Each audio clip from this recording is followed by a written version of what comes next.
All right. Hi, everybody. Thank you so much for coming back to the Manifesting with the Chakras podcast. Today we have Jenn T Peterson. Thank you guys so much. We're going to be talking about the solar plexus chakra, this chakra right here, the third chakra, otherwise known as Manipura chakra.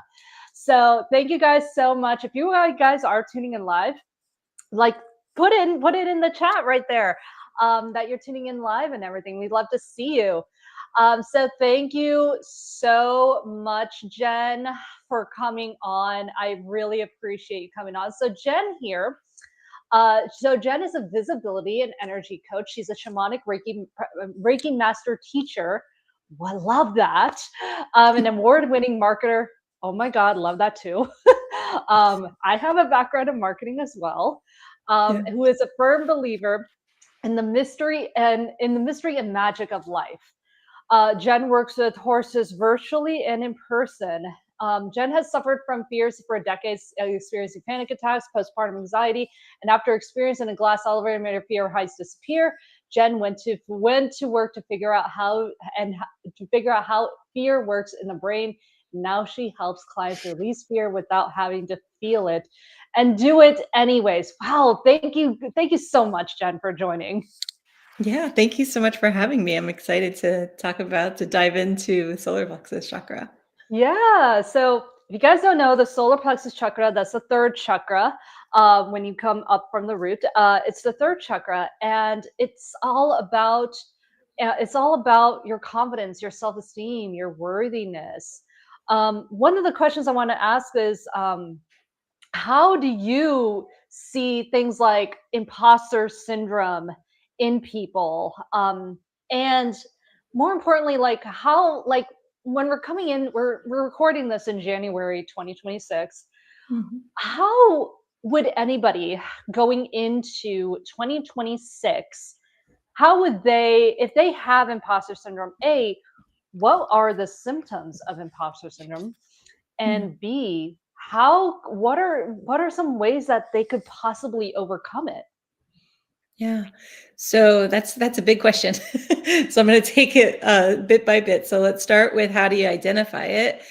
I think imposter syndrome shows up when we question ourselves. We wonder if we are meant to be in this room with these people. You know, when I was in my corporate job, I remember being in rooms with different people with different levels of experience. And I would come into those rooms and wonder, what the heck am I doing in this room when, you know, these people have, like, you know, 10 more years experience than I do, or something like that. And I would question, what was my contribution to this experience? And then when I have that experience, or those thoughts are going through my head, I have that reflected back to me. So I remember being in, I was one of the lead executives for a company that was an advertising company, and our client was IKEA. So I would have to go in front of, you know, 50 people who have way more experience than I do. And I actually am blessed that I look a lot younger than I am. So I looked really young, and I would go in and I had a lot of experience, and people would be like, look at me and be like, well, what's this kid have to say? Like, should I even tune in and listen? And then when I would open my mouth and I would speak and I would talk about what was going on, they would realize, oh, she knows what she's talking about. But if I had bought into the whispers that I would hear, then I would, you know, that's imposter syndrome. It's like, I wouldn't want to show up. I wouldn't want to make the presentation. And so how that looks for now for entrepreneurs, that the people that I work with, that I see, is they collect certifications. So they'll be like, oh, I'm not enough. I have to have this certification, or I, you know, don't know about this thing. And then they go dive in and they try to like collect qualifications or something so that they can feel worthy of being able to help people. Now, I'm totally down with people getting certifications if they want them, but doing it from a place of desire, not from a place of lack. I think that's the difference between, you know, wanting to improve yourself and then like feeling like you aren't good enough, you're a fraud, you're an imposter. That type of thing is not really useful. And I see that with people that sometimes they're not happy with what they're doing, but they keep going for the next certification.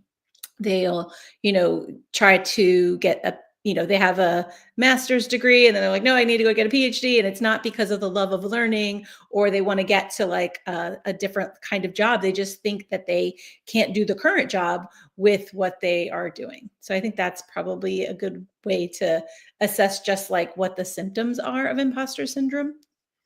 Yeah. No, gosh, I think we all been there, right? I mean, Yeah. I have been in marketing for 14 years, and I've been in many different positions in marketing and in branding. I stayed in social media for the most part. I started out in SEO and blogging.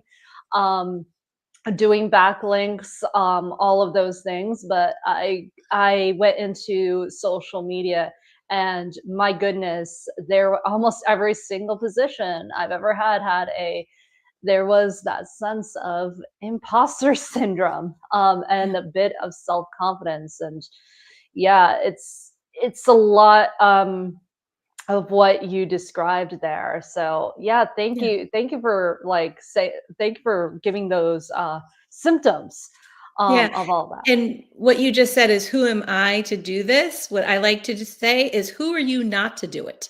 Like, Mm, who are you not to do it? Especially if you are in a service-based business, if you have a gift that you want to do and you're hiding it, you're actually doing the world a disservice when you don't show up and share your gifts. yeah, yeah. You're doing this disservice, absolutely.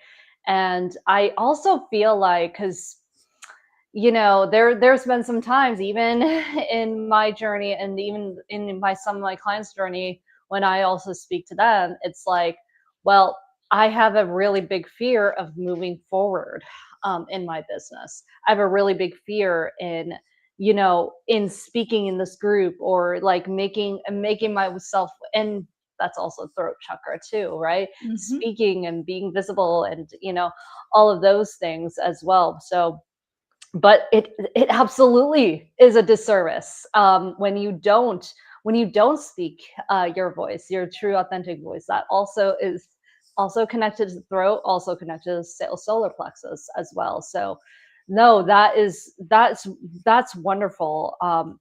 And one of the things that I wanted to touch upon here is the solar plexus chakra. Even though it relates to confidence, I also think that it relates to self-worth Mm. as well, which is a little bit different than self-confidence. It's also quote unquote rooted in the root chakra too, because self-worth is, a lot of it's related to abundance, right? But I also think it's related to your confidence as well. Can you speak a little bit about self-worth? Yes. So one of the things that I notice is that for me, I don't buy into people not thinking they're worthy. I try not to even coach on it with people, because what I realize is that you are worthy. If you breathe air, you are worthy. If you were born onto this planet, you are worthy. Just all you need to do is claim your worthiness. And I know that a lot of people, myself included, have been through some pretty difficult, challenging things, either in childhood or even as we go into adulthood, that causes us to doubt ourselves, doubt our worthiness. But really, it's something that you can claim because you are here, because you breathe air. You are as worthy as anybody else here, right? We all get air. It's all free. It's all, we don't need to question that about ourselves. But we all have human brains, and our brains will offer us all kinds of crappy thoughts about our worthiness. And we've got to realize that that is a lie. When our brains are actually designed to tell us things that will keep us from moving forward, that will keep us from changing, because to our human brain, change is dangerous. When our brains haven't evolved since we were cave people, like so long ago. And so what'll happen is that if we don't have a balanced nervous system or a balanced chakra system, our thoughts, it could tend to what I would call overthink things. And what'll happen is your brain will start telling you that you're not worthy of something, but it's actually a lie. It's not the truth. And I always see that the way to find out if something is the truth or if it's the lie is to check in with the body, because the body is way wiser than the brain. Like the body gets so much more information. It gets like, I don't know, 11.2 million bits of information per second, and your human brain can only process 50 bits of information per second. So you always go to the body to know whether something is true or if something is a lie. You know, you bring up such a good point too, because there's that book out there, right, called Body Keeps the Score. And I don't know if you've read it. I love that book. I highly recommend that book to anybody who hasn't read it. The Body Keeps the Score is really all about how like trauma gets stored in the body.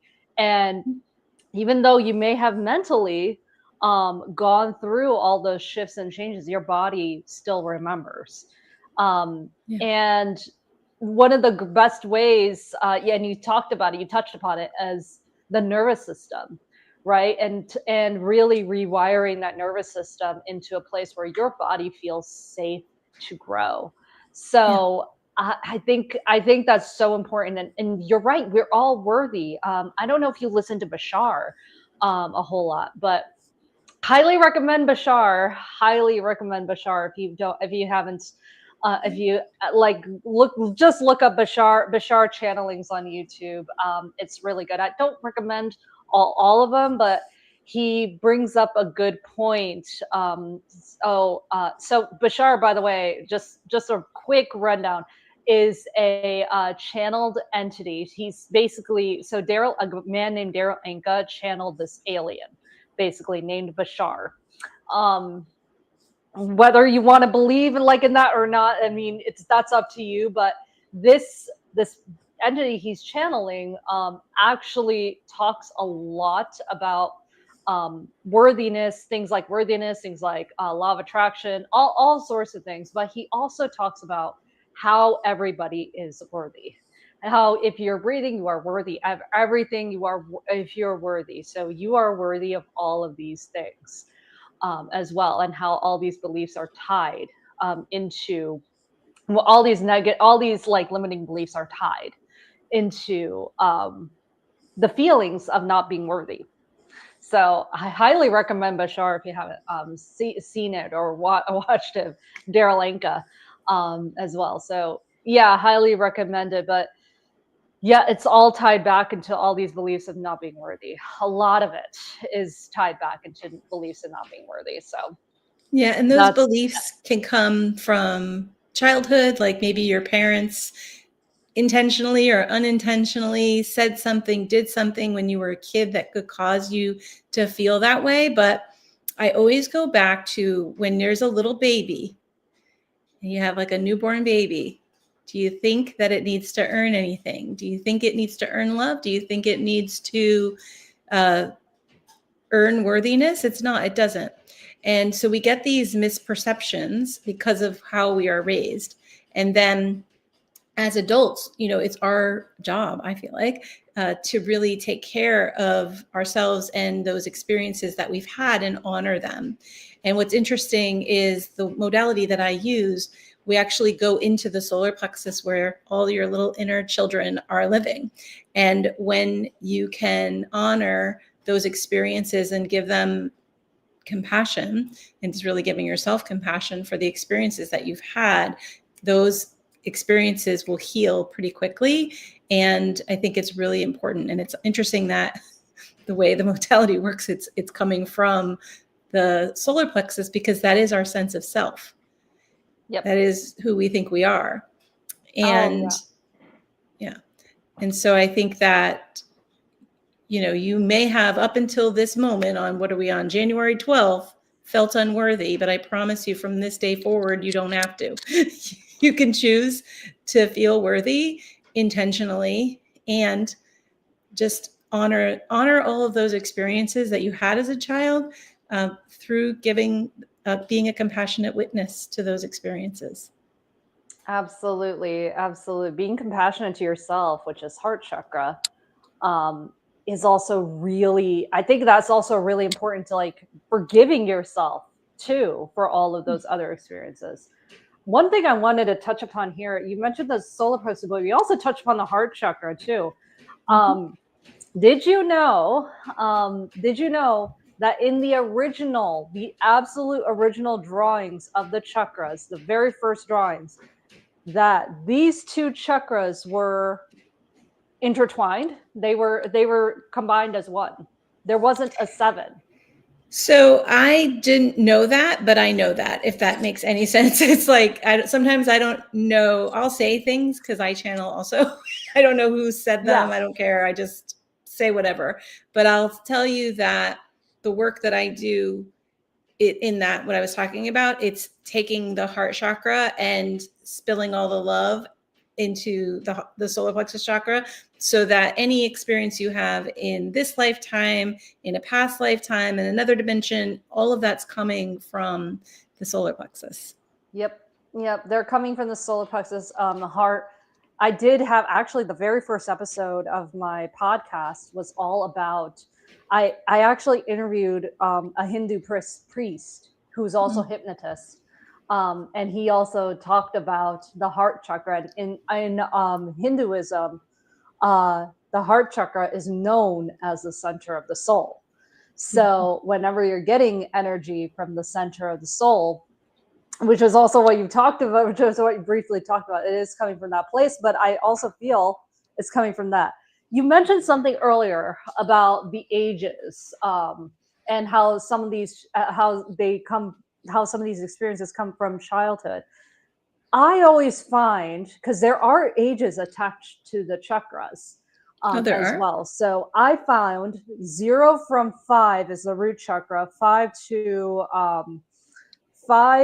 to 10 is the sacral, and 10 and 9 to 10 years old is 9 to 10 years old, and it's I think 14, 15 is solar plexus.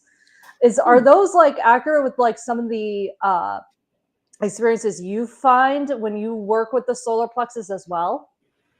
So I would say that I can understand the 0 to 5 or 0 to 6 being something in the root chakra, because we're getting all of our safety and security comes from our parents when we're born. Like, we can't do that for ourselves. We can't walk, we can't feed ourselves for the most part. So we're looking for that from our parents. So I could see where that could come into play. And I do believe that most of our subconscious from this lifetime, it comes from the time we are in the womb of our mother. So we can absorb a lot of what our mother is going through when she's pregnant. And then there is when we're born, all of that is kind of coming into your sort of safety and security. I'm not sure I have much to say about the other ages, because I don't necessarily, I don't see the connection, but that doesn't mean that it's not true. It's just maybe something that I'm Yeah, not I mean, used to. the ages, they're not like super concrete, and they Mm. always connect to the other chakras as well. Yeah. But what I find is that, like, let's say you learned about, and I'm just going to use this as like an example, money, right? Mhm. We learn about money from ages, that's the root chakra, that's 0 to 5. We Yeah, may have subconsciously and even heard something in the womb about money, definitely. heard our mother like talking about money in the womb. So that's like root chakra stuff, right? But then, and I actually used this as an example in a workshop that I had, where I where I said, like, okay, so here's the example of money, ages 9, 10 years old to 14, 15. If you're an entrepreneur or you had your first job, some of us had our first jobs between those ages, cutting grass and all that stuff. How confident did you feel around money at that age? Mm. And that's the example I use. Like, what's the confidence around money that you had at that age? and then people would say, I didn't know what to do with all of it. I just spent all my money on this, and this, and all of that. And I didn't really know how Yeah. to save, or, my parents would have me save $2 for every job I did, every lawn I mowed, or, box of cookies I sold, or things like that. Um, and that's how the confidence around money gets built. So I think, like, it does depend on the topic that you're talking about. So Yeah. money's the example here, but you can literally, I feel like you could probably use that as a sort of guide, to Yeah. figure that out. But yeah, that's Yeah, but for the solar plexus, I feel like, I have a daughter and she's just turned 13. And I feel like right now is the time that she is in her sense of self. She's trying to figure out who she is. She's definitely looking at other people, judging herself around what's going on with the people around her, comparing herself, and then making a choice about like who she wants to be in the friend group, who she wants to be in the school, who she wants to be as an athlete. And so I do think that that's actually happening right now. And I don't know if that matches to the ages that you had said, but Oh yeah, 14, 13, 14. Yeah. It can go, definitely. So it definitely starts at 8, 9. mm, But it goes, and again, the ages aren't super concrete. Like, mhm, you could be fine from 8 to 9 all the way up to 14, and at 14, oh my god, like, what happens at 13, 14? Like, puberty, in yeah, most people, and they start feeling, I was about to say subconscious. They start feeling cautious about their body, self-conscious. Yeah, that's true. and they start feeling really cautious about their body and all of that stuff. That is more of like the self confidence, and, like, we also feel, and between those ages, I feel like a lot of kids start in their sports as well, start getting Yeah. into sports. I mean, they could get into sports even younger too, but I feel like 9 to 14, 8 to 14, 15 years old, that is when they're really in, like, whatever it is, cross country, like swimming, all of those sports, dancing, cheerleading, those things, and they get into groups, and they get into cliques, and they get into, like, all of those ages, and yeah, I don't know, like, I don't have any children, but, like, Mm. you could probably speak as a mom to how that probably affects kids at that age too. Yeah, and I think, I mean, I personally am very careful because I do this for a living. I'm unwinding all of for the adults, I'm unwinding everything that the parents had done. So I kind of have an edge on being able to know how to parent my child so that she's not getting a lot of those things the best I can. I mean, obviously we all make mistakes, but I'm really careful about how I speak to her and what I want her to feel about herself the best I can. Like, I want her to feel brave and strong and confident and all of those things. And so I notice, even if we want to do sports, when we think about imposter syndrome, it's like, do we think we're good enough to play on the team? And what I love is, you know, looking at least for my child, she decided for herself that she wanted to be on a travel volleyball team, which is highly competitive, and you have to try out for it. And she had only had experience, like, she started probably September of 2025, and she had about 9 weeks of volleyball. And she loved it so much that she said, Mom, I want to do this travel thing. So we found a club that she could try out for.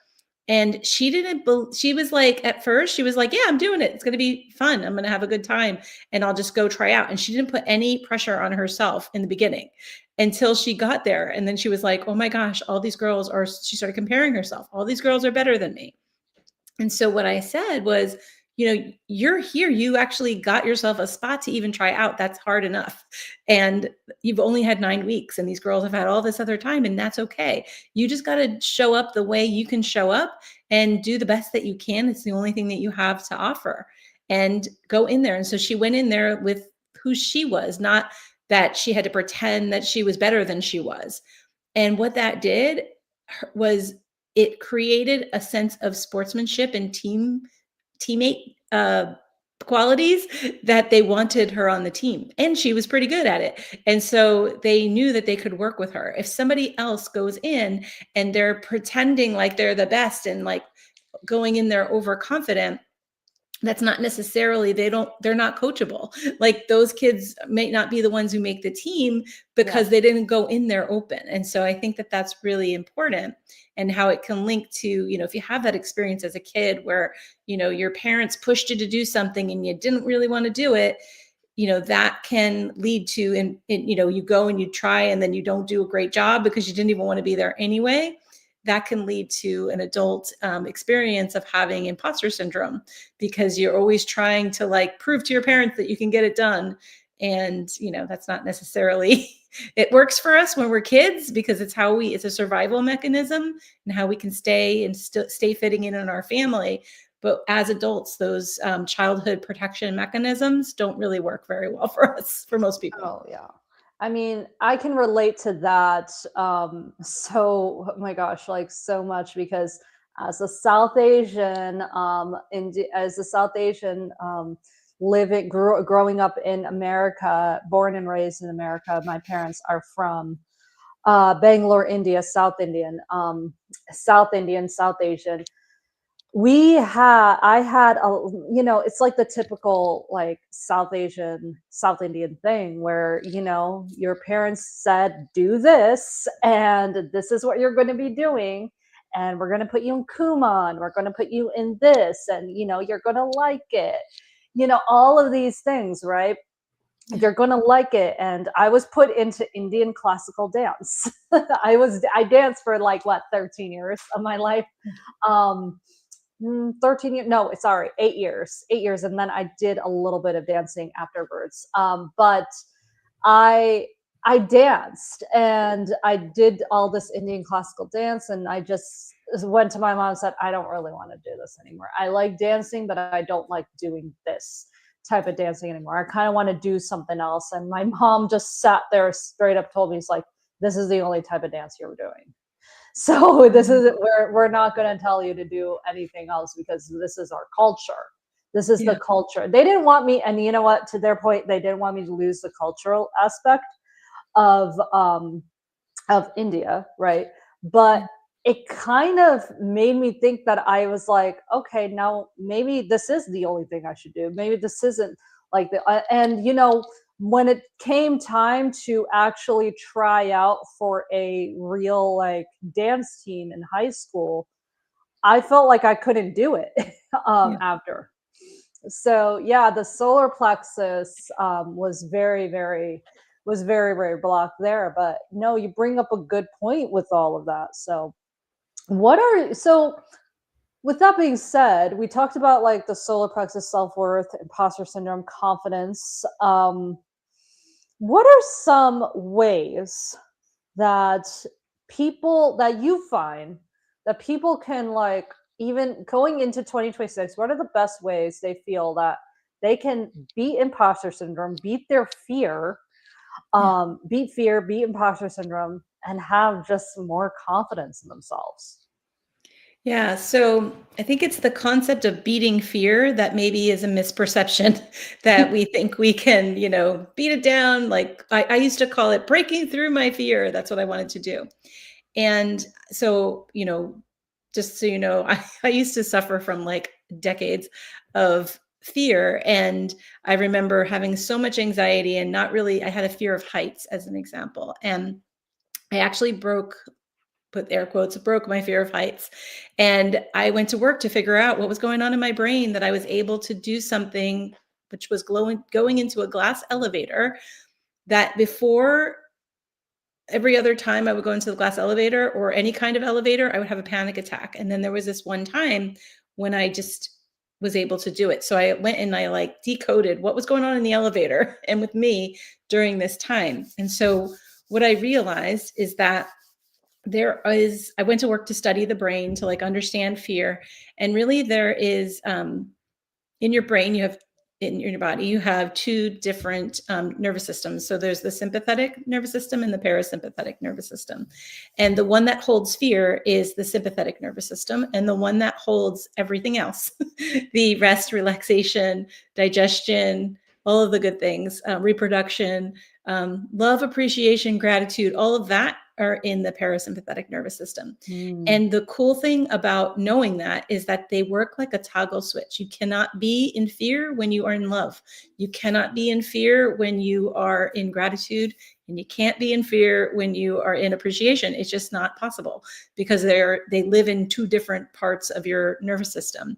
And so once I realized that, I was like, oh, okay. So let me see, how I can do it. So I decoded fear. I figured out I have a 4-step process that I take my clients through in order to help them. So the first thing that I do with them is I get to the truth. Like, there is something called true fear and false fear. So the true fear, we don't mess with that. There's no beating that down. True fear is when your body takes over and it can save your life. Like, let's just say for me, for example, when I was 16 years old, I was riding in the woods on this like ATV vehicle. So it was like a 4-wheel thing. I was going to have a picnic and I was not paying attention to where I was. I just parked the thing and I jumped off of the ATV to go set up my picnic blanket. And I came this close to stepping on the head of a rattlesnake, which is very dangerous in the middle of Pennsylvania where I grew up. And I couldn't move. Like, my whole body just froze. Now, I never saw this. It's not like I jumped and saw the snake consciously, but your eyes, remember saying before, 11.2 million bits of information per second goes through the body. Your eyes get most of those if you can see. And so probably somewhere in my field of vision, my body picked up on that snake. Maybe the rattle, maybe my hearing picked up on that snake. I don't know. I just know that I jumped off the thing and my body froze. And there was the snake, and he was in striking position, ready to strike me. And my person that I was with was trying to tell me all these things that I should do. I saw his mouth moving. I couldn't hear him, but because my body was in freeze mode, there was nothing I could do. It was the most wisdom, the most genius thing that my body could have ever done in that situation. I could not have thought my way through what to do in that situation. I know nothing about snakes at that point. So the body just knows to freeze when it's appropriate to freeze. In that situation, the snake realized I was not a threat. I just made a mistake. I jumped off the ATV. And because my body froze, the snake rattled a little, waited, and then kind of waited and to see what I was going to do. If I had tried to run, which my body literally would not have let me do, but if I had tried, I'm sure the snake would have outrun me or outslithered me because they're very fast. They jump and all that. So the body just did what the body is supposed to do. And so when we understand that there's this thing called true fear that will save your life, let it happen. You don't actually have to worry every 5 minutes. Our brain wants to worry about the snake. So imagine after that experience, every time I wouldn't even go into the woods because there could be a snake. A high patch of grass, I'm going, where's the snake? Because my brain is in false fear. It keeps expecting there to be a snake. And when you expect that there's going to be a snake, then the law of attraction comes in and keeps showing you snakes. Yeah. And so I've had more snake encounters since that experience than I think anyone in the world should ever have. And what's really interesting is they kept teaching me about fear every time I would encounter one. Because sometimes to even just understand this one step, that there's true fear and false fear. So bringing that to imposter syndrome, is it true? Is it true that you're not qualified, if that's what you're wondering, right? Is it even questioning the thoughts? And what I always say is that if you can ask yourself the question, am I safe? And then, you can get an answer yes, or you can get an answer no, depending on where you are. If your brain can even ask the question, you are in false fear. Because if you are in true fear, your brain goes offline, it goes right into the oldest surviving part, the oldest part of your brain, the oldest part that evolved, the primal part of your brain. There's no high level thinking going on there. There's no questions. It's just freeze, fight, flight, freeze. That's all that's happening. And so, or fawning maybe, if you can. Yeah. And so that I feel like is really powerful to know for people. And then, so once you like know whether you're in false fear or true fear, you can make a choice, right? You can choose if you're in false fear to change that. So if you have imposter syndrome and you're like really not wanting to move forward in 2026 because you don't feel like you're qualified, you could actually choose to think differently about that situation. You could choose to think, you know what, I'm learning, or I'm working on it, or whatever it is, or I'm willing to work on it, or something like that, to get your brain to get on board with the actual change that you're doing. Because most of the time we can't go from I'm not good enough to I'm amazing, right? That's like too far of a stretch. So you've got to get somewhere, in the middle. And when you can do that, then you can really follow your heart. Like, well, what is it? What's the reason you want to do the thing? Like, is there a reason you want to break through this fear? You want to release this fear? And if you have a compelling enough reason, a deep enough why, not the surface level why. I remember when I was just starting my business, and I was like, I just want to have flexibility. I was, my kid was, 4 years old when I started my business. And I just wanted to be able to get her off the bus, be the first person she saw, get all the good details that happened at school or whatever. Like, I wanted to be in her life. I didn't want to be learning that from the babysitters or the nannies. And no judgment to anybody else who does that. I just didn't want that for myself and for my kid. I had my kid very late in life, and I wanted to enjoy it. So that was my why. But I got to tell you, that did not work.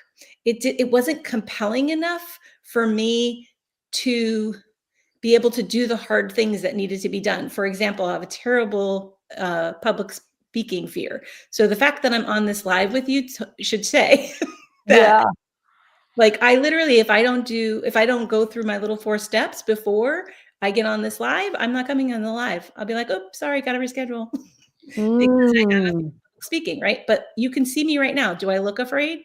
Because I'm not. Because I've gone in and I said, I need a better why, because this one's not working. And it's because I didn't go deep enough. And that why of getting her off the bus was born from fear. That why was because I felt guilty that I was a working mom in a corporate job in advertising and marketing, and I would work, 12-hour days, and I had a 2-hour commute each way. So I was literally dropping her off at daycare at 6 o'clock in the morning and picking her up at 6 p.m. And then I would go home, get her some food and like feed her and whatever she needed. And then I would put her to bed, and then I would go back to work again, like on my laptop. And so I was missing her life the first few years, and I was relying on other people to take care of her. And it just did not feel very good, and it burned me out. And so when I had to go deeper, because that why was born out of fear, it wasn't getting me anywhere. It was keeping me in fear. And then what I did was I got a little deeper, and I said, well, what exactly why is that important for me to get her off the bus? And as I went deeper and deeper into the levels, I realized it's because I want Lucy to see an empowered mother. I want her to grow up with a role model of someone who did something extraordinary. And like for me, I became an equus coach. I didn't have any horse experience. And so that was like a huge identity shift that I needed to make in order to do that. And I wanted her to like see me empowered. I didn't want her to ever see me like I'm some victim of something or circumstance or whatever. And I have slipped into those things. It's not that I'm perfect, and I have done it. But as soon as that happens, as soon as I feel victimized by something or someone, I have to get really clear on like, oh, okay, this is interesting. Like, why am I behaving this way? And really questioning my my behavior, and making sure that I'm choosing each time I am faced with something that is false fear, to choose the truth, to really understand, what's going on here. And am I acting in a way that I want my daughter to see and know and behave from, right? Because she's going to learn from me, and that's how she's going to move through the world. And so when I anchor into that why, I can get on a podcast. I can get on, I have a group of 100,000 people that I'm part of, and I can go into that group and be a leader. Like, it's okay. I can do it. If I didn't release the fear first, I wouldn't even join the group. Like, forget it. I love that. Gosh, I love that. Finding your why. I think that's so beautiful that you found your why, and that you found your, I think that's seeing the bigger picture. Seeing the bigger picture is so important. whenever you're going through all of these things. And I say that as somebody that used to suffer from panic attacks, and someone that suffered from anxiety attacks. And I don't think I've had a single one since I've started working somatically and started really working with the chakras and everything. So what you said was so important, like remembering your why and remembering like what has happened, why you do what you're doing. And I love that. I absolutely love that. And something else like I wanted to touch upon with the solar plexus, when we're working with the solar plexus, we think about, confidence, self-esteem, worthiness, going into the vision boards. This is actually a side question. Do you find that vision boards work for you, could work for you, and creating that confidence that you would need to work when you visualize your dream life, seeing that confidence? Or do you think it's like another tool? I'm very curious about that. Yeah. So, I mean, I have done vision boards before. Like I've kind of, drank the Kool-Aid, got the vision board together, but I got to tell you, it's not really my best tool. Let's put it that way. And I don't know why that is. I think it works for people, but it's not ever been something like, to actually do like whatever you want to call it, like a collage or something like that. I think for me, it's more about my identity. It's more about who am I being? That's actually how I create things. I don't create them from a vision board because I can stick pieces of paper or whatever and whatever to a thing, and it's not going to actually change my identity. I think when the real work that works, that sticks, that's lasting, like I, was saying before, I went from somebody who didn't know anything about horses, and within a year I was doing coaching with horses. Like, to have no experience with a horse to that takes an identity shift. And now I remember, so I started with my current farm in 2021, and I learned about that I even wanted to be around horses in 2016. So, I had a couple farms before that, but by the time I got to the farm I'm at, I remember the person because before I would go to these farms and they knew that I didn't have horse experience before. So they always treated me like I was newbie, even though I was like training and all that. And I remember when I shifted barns, I remember the person who owns the barn introducing me, "Oh, Jenn can work with any horse." And I was like, because I work out of a horse rescue. And so there's horses that can't be touched. There's horses that are, staff only. There's horses that are, sort of temperamental, and they're like in the middle.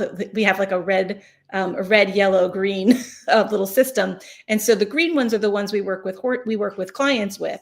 But the fact that they saw me as someone who could handle any horse, like, that is amazing. And I remember the first day I walked in to the barn and a horse had spooked. There was a big tractor trailer coming to deliver the hay, and this horse was brand new and he was scared, and he just come from a very sad experience, and because a lot of the horses that are coming are abused or neglected. Mm-hmm. And so that tractor trailer really scared him. So he jumped over the fence and was running through the farm, which is not necessarily, you don't want a spooked horse running around when you have a bunch of humans hanging around. So we needed to get it settled. And I remember being in that situation was a repeat of the very first day I went into my first farm. My first farm, a stallion had gotten loose, and there was a mare in heat. That is not a safe situation. And he was trying to find the mare. And so when I first got there, I had no experience with horses. They just looked at me and they said, "Hide." So they wanted me to go somewhere where I was safe, because I could not handle that situation. But then fast forward to 2021, and the same thing, a very similar thing happens, where there's a very scared horse running around. And I was able to give the horses Reiki. I was able to like take, not the horse that was like going, somebody else took care of that horse. I was taking care of the other horses that were getting loose and freaking out and all of that. And I was like sending them Reiki and handling the situation.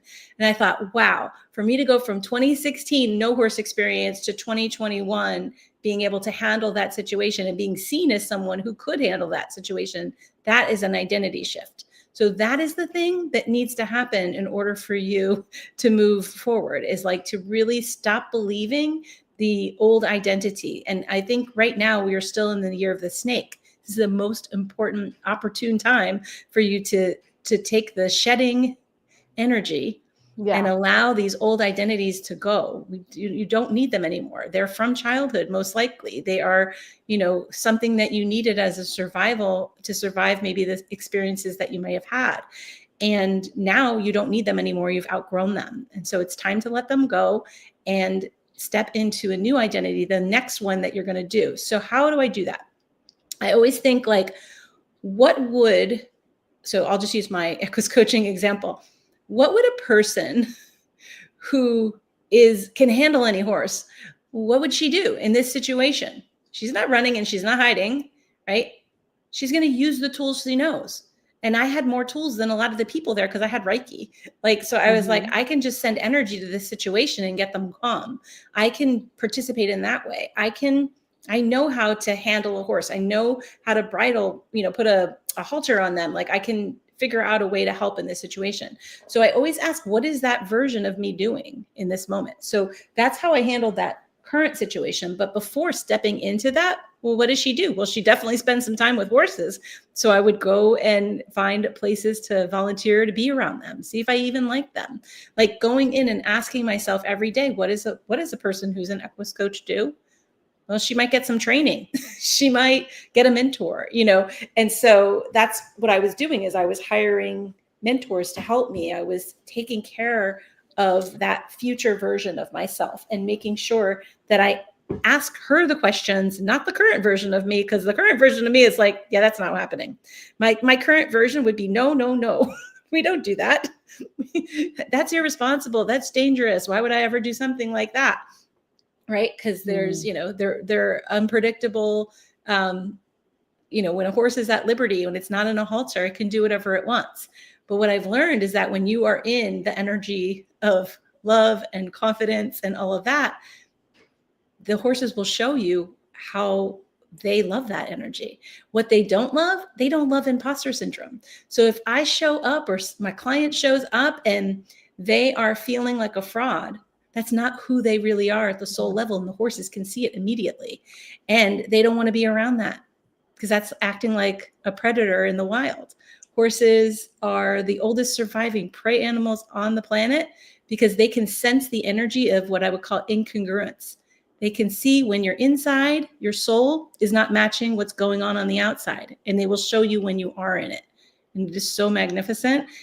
And it's experiential learning. So it never leaves you. It's so beautiful. Oh yeah.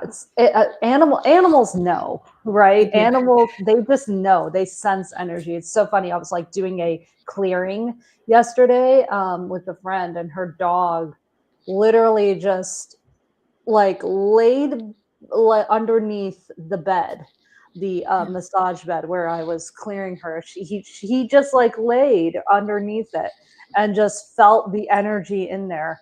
And she told me, she's like, and she's also an energy healer, and she just told me, she's like, yeah, he's an energy dog. He loves the energies, like, because all the other animals will just leave the room, and because it's too much for them, but he loves this whole room. But yeah, I mean, animals, it's one of those things. Animals and babies, really, they always kind of sense, their senses are so heightened. And even babies and small children can always sense, because their energies are so heightened, that they can sense if an energy is bad or an energy good. That's why you see like so many dogs. If a dog doesn't like you, you kind of have to like see what your energy is. Or if a baby doesn't like you or doesn't go to you or doesn't like, like, or if you see a baby like crying if they were happy and all of a sudden they were crying with somebody else, or if a child doesn't want to be next to a person, you kind of have to see, that's kind of like a little energy radar. So I just, no, I love that. I love that work that you're doing. That's so fabulous too. Thank you. Thank you. Yes. So, where would be the best place? Oh, before I say that, so as we're wrapping up, what would like the final like piece of advice, tips, anything that you can give out for the solar plexus chakra into 2026? So I would say it's probably the fourth step that I use with people, which is creating trust, like learning how to really trust yourself. And what I always ask people is, you know, do you trust that the moon is there even when it's a dark moon? And if we give that trust, that with no problem, like we just let go, we don't see it, but we know it's there. Well, did you go up to the moon? Did you take a rocket ship up there and check for yourself? No, you probably didn't, unless you're like, I don't know, Elon Musk. Most people are not getting up there and looking, but they're trusting that the moon is there even when it's dark. So if you can do that, then why not give yourself the trust in yourself? Like, why aren't you trusting yourself? And if there's something there that's allowing you not to trust yourself, I would definitely look into that. But that is really solar plexus business right there, is learning to trust yourself. Trust. Oh my gosh. Self-trust is so important when it comes to your business. Like, I know you touched upon fear a little bit, and one of the best ways I've conquered my fear is to just face it head on. It's to literally just face it. Like I challenged myself to do more speaking engagements, because I didn't have a fear, but I did have a fear of going live and having I had a little bit of a visibility issue right there. Yeah. But until I literally didn't do anything until like I got challenged. One day I got challenged to go live for 7 days straight. It's like they said 7 days, and they kept me accountable too. She was like, you need to go live. Like, did you go live today? And I just did it for 7 days straight. And I was like, well, what was I so fearful of this entire time? Like it got very easy. And then I actually took that challenge and I extended it. And then it became like, and then before I knew it, it became a regular thing for me. Yeah, I think that definitely, if you can do, you know, that people say feel the fear and do it anyway, that doesn't work for most people. Like if you can do it, hallelujah, go for it. Because when you move forward and you take those steps, you get more clear as you go. Most people are hanging back, waiting for clarity before they want to take a step forward. That's actually backwards. You've got to take a step forward in order to be clear. But what happens for a lot of people is if they've had any kind of trauma, a big trauma or a little trauma, it doesn't matter. And whether it's in this lifetime or a past lifetime, it can get activated in this lifetime. And then it puts them into like the freeze mode I was talking about, where they can't actually take action. Like they really want to, and they just can't. And I think for those people, you know, that's when feeling the fear and doing it anyway doesn't really work. You've got to be able to get to the root of what it is. And when you clear it from the root, and I don't mean the root chakra, I mean the root cause of the fear. When you get to that and you can clear that, that's when you'll be able to move forward. So you're lucky that you have tools that can probably help you move forward through some of those things. And a lot of people don't have those same tools. So it's like being able. No, you bring up a very, very important point, because sometimes those fears are rooted in trauma. And if you, and the trauma is very real. Like if you don't take the rocks out of the water, and address those rocks, address those rocks and like look at them, you're really not going to get over that fear, that, you know, things. And you know, visibility wasn't the bigger fear. I think the bigger fear was something much deeper than that, which I did have to go into. So you bring up a very, very, very solid point with that.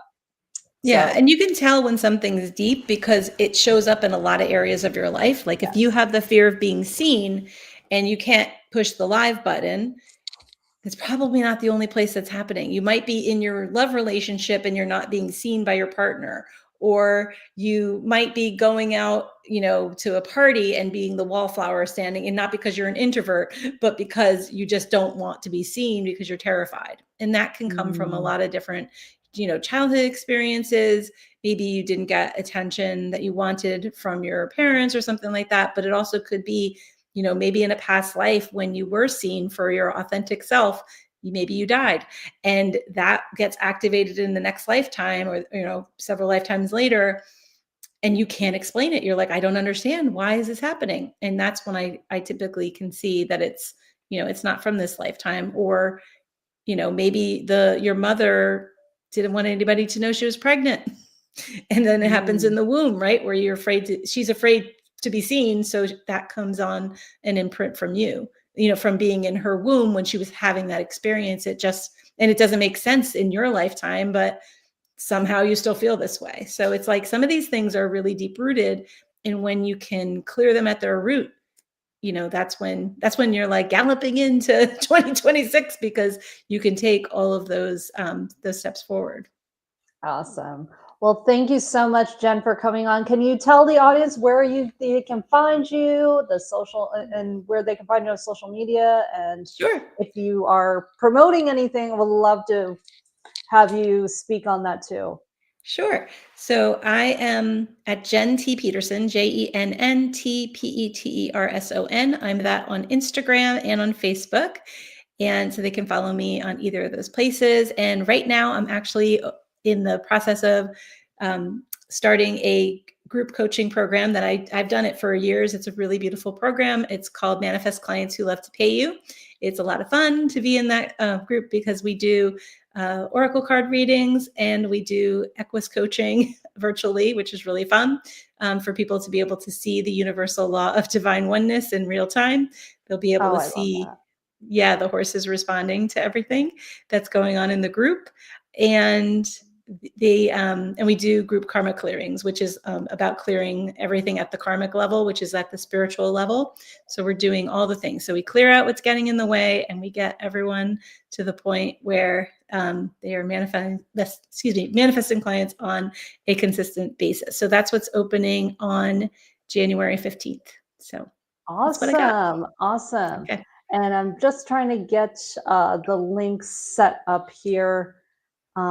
See if I can do that. Maybe it's cooperating with me today, but it's going to be in the podcast description, and I'm also going to be putting those links as well in the actual live videos description box later as well.